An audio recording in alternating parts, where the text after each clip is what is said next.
시청자 여러분 안녕하십니까? 뉴스데이 제주입니다. 올해 초 금융권에서 대규모로 개인정보가 유출된 데 이어 해킹당한 고객의 통장에서 수천만 원이 인출됐습니다. 2차 피해가 의심되는 가운데 또 다른 사례가 우려되고 있습니다. 이소연 기자입니다. 제주시에 사는 한모 씨는 이달 초 통장을 확인하고 깜짝 놀랐습니다. 자신도 모르게 1시간 사이에 전혀 알지 못하는 5명에게 모두 20차례에 걸쳐 3천만 원이 인출된 겁니다. 인터넷 주소가 포함된 문자를 받고 나서 스마트폰 뱅킹을 사용한 뒤라 악성 코드가 깔린 곳으로 추정됩니다. 한 씨는 몇 달 전 개인정보 유출 피해를 당해 이에 따른 2차 피해를 의심하고 있습니다. 마이너스 통장 거기 있는 3천만 원 정확하게 빼가고 다른 통장도 비밀번호 오류가 떴는데 불안해가지고 통장을 어떻게 관리해야 될지 모르겠습니다. 특히 같은 은행의 다른 통장에서도 예금 인출 시도가 있었지만 비밀번호가 틀려 실패한 걸로 확인됐습니다. 해당 은행은 예금 인출 피해는 자신들의 잘못이 아니며 개인정보 유출과의 인과관계는 확인이 필요하다는 입장입니다. 지금 전자금융 사기 쪽으로 보셔야지 이거를 카드 정보 유출하고 연결해서는 지금 안 맞다고 생각이 들거든요, 저희는. 올해 개인정보 유출 피해는 9천만 건. 대규모로 유출된 개인정보가 또 다른 피해로 이어지진 않을지 우려의 목소리가 높습니다. MBC 뉴스 이소연입니다. 국내에서 유일하게 아열대 바닷속을 볼 수 있는 제주는 스쿠버 다이버들에게 최적의 장소인데요. 연간 5만 명이 찾고 있지만 정작 이들이 합법적으로 이용할 수 있는 배가 없습니다. 김찬현 기자입니다. 서귀포시 문섬 앞바다. 바닷속에는 형형색색의 산호가 수심별로 화려한 자태를 뽐냅니다. 이뿐 아니라 다양한 물고기와 해양 생물들이 어우러져 이 일대는 국내에서 스쿠버 다이빙의 메카로 꼽힙니다. 좀 세월이 흘러도 향수가 좀 지들이 가지고 있고, 그다음에 아열대성 어떤 그 생태계의 특수한 그 아름다움이 있기 때문에 자주 찾곤 합니다. 제주를 찾는 스쿠버 다이버들의 절반 이상이 문섬을 찾고 있지만 합법적으로 문섬에 갈 방법이 없습니다. 관련법에 따라 다이버들은 도항선을 이용해야 하는데 사실상 불가능하기 때문입니다.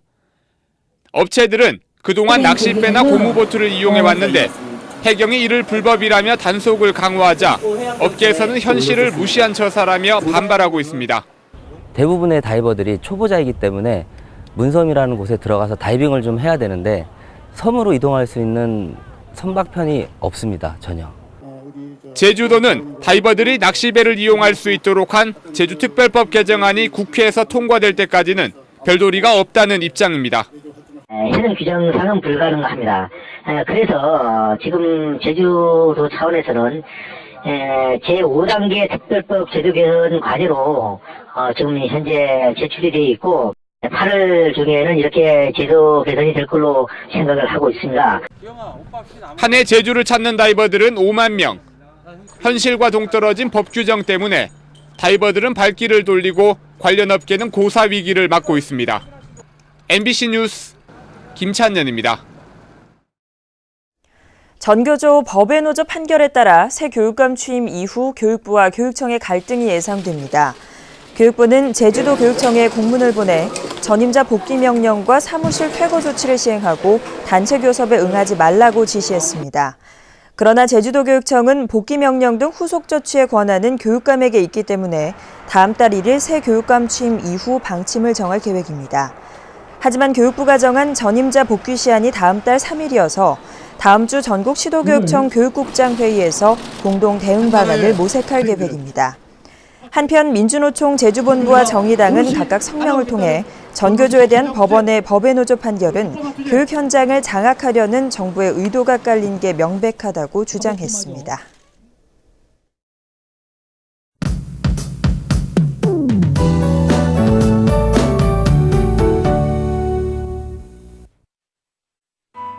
네, 오늘은 1년 중 낮의 길이가 가장 길다는 절기하지인데요. 큰 더위는 없겠지만 다시 장맛비가 시작되겠습니다. 일부 지역에서는 벌써 비가 내리고 있고요. 앞으로 10에서 40mm가량의 비가 더 내리면서 나가실 땐 우산 꼭 챙기셔야겠습니다. 내일도 새벽 한때 비가 오다가 점차 그치겠고요. 낮 기온은 23도 내외로 평년보다 선선하겠습니다. 다음은 자세한 지역별 날씨입니다.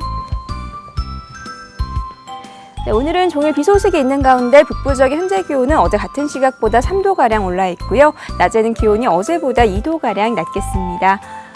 서부 지역의 현재 기온 21도, 낮 기온은 23도에서 24도가 예상됩니다. 현재 남원의 기온 20도, 안덕과 서귀 21도 나타내고 있는데요. 비가 내리면서 낮 기온은 22도 내외에 머물겠습니다. 동부 지역은 종일 22도 내외의 기온을 유지하겠습니다. 네, 성판악의 기온 16도 보이고 있고요. 산간에는 안개가 낀 곳이 많아 교통안전에 유의하셔야겠습니다. 섬적도 흐린 가운데 평년과 비슷하거나 3도가량 낮은 기온을 보이겠습니다. 해상에는 강한 바람과 함께 물결이 높게 일겠습니다. 네, 현재 제주공항에는 윈드시어특보가 내려져 있으니까요. 항공기 이용하시는 분들은 운항 여부를 다시 한번 확인하셔야겠습니다. 네, 다음 주에는 별다른 비 소식 없이 구름만 많겠고 평년 기온을 유지하겠습니다. 날씨였습니다. 신화역사공원 복합 리조트 착공식이 무기한 연기됐습니다. 홍콩 란딩그룹과 겐팅 싱가포르의 합작법인인 람정 제주개발은 원희룡 당선인 측의 요구를 받아들여 오는 24일로 예정됐던 신화역사공원 리조트월드 제주 착공식을 연기한다고 밝혔습니다. 한편 제주도는 신화역사공원 복합 리조트의 건축 허가 신청 내용이 개발 사업 승인 고시 내용과 다르다며 8월 말까지 보완할 것을 람정 제주개발에 요구했습니다. 제주도는 사업자가 건축 계획을 보완해 제출하면 기관과 부서 협의를 거쳐 건축 허가 여부를 검토할 계획입니다. 다음은 문화예술계 소식과 생활 정보를 정유진 아나운서가 전해드립니다. 용머리 예술단이 마련하는 7번째 정기공연 해뜨는 제주 2014가 오늘 저녁 7시 30분 제주시 탑동 해변공연장에서 열려 제주 민요와 물허벅충 등 다양한 작품을 선보입니다. 해송민속무용단이 마련하는 제6회 정기공연이 내일 저녁 7시 30분부터 제주도 문희회관 대극장에서 열립니다.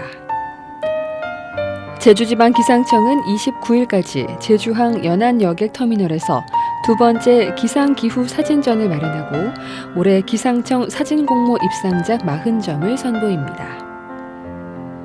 제주도립미술관은 개관 5주년을 기념해 난해한 현대미술을 새로운 시각으로 재해석하고 대중화하기 위한 기획전시회 공명의 시간전을 9월 14일까지 마련하고 작가 12명의 다양한 작품들을 선보입니다.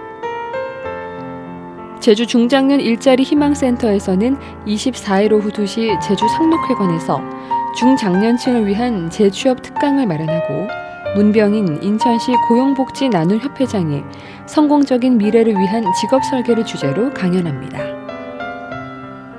제주시 관덕로에 있는 제주 삼성안과에서는 수술실 간호사 3명을 채용합니다. 급여는 월급 130만 원 이상으로 자세한 사항은 724국에 220번으로 문의하면 됩니다. 생활문화정보 정유진입니다. 새누리당과 새정치연합 협상대표는 오는 24일 모임을 갖고 10대 도의회 원 구성을 위한 공식 협상에 들어갑니다. 원 구성 협상 대상은 의장 1명과 부의장 2명, 상위원장 6명, 그리고 예결투기 위원장 등입니다. 현재 새누리당은 18석으로 다수당이지만 새정치연합은 무소속 2명을 포함하면 18석으로 동수인점을 들어 의장을 포함해 동일한 지분을 요구할 것으로 보여 협상이 쉽지 않을 전망입니다.